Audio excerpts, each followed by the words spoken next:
man nei zay man lo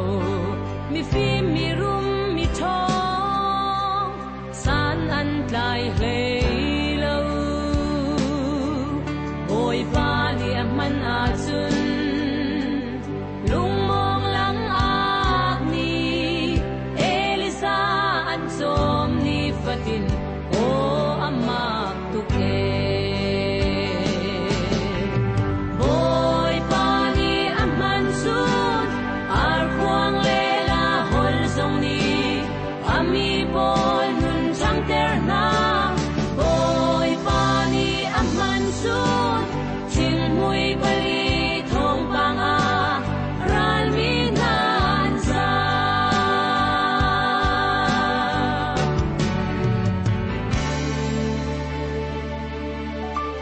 Judaram uk sung i kholian ngan pol nakin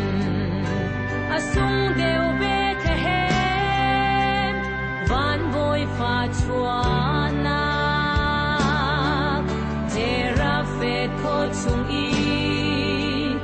asal thanak in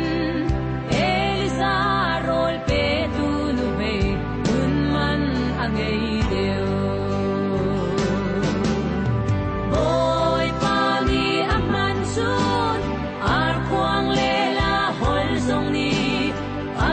Bol nun chang der na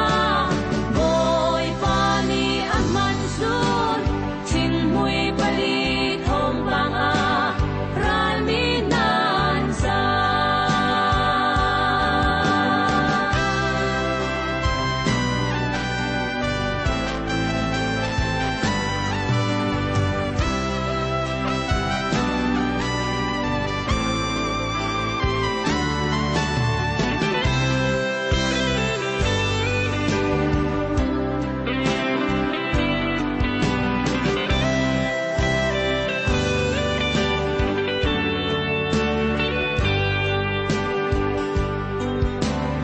Thiên ni man kholo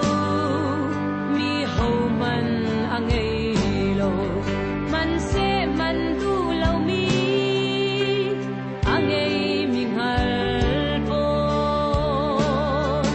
nun nem toi dor na le ama ti sa tu kan chung pathian ni aman ton asun par na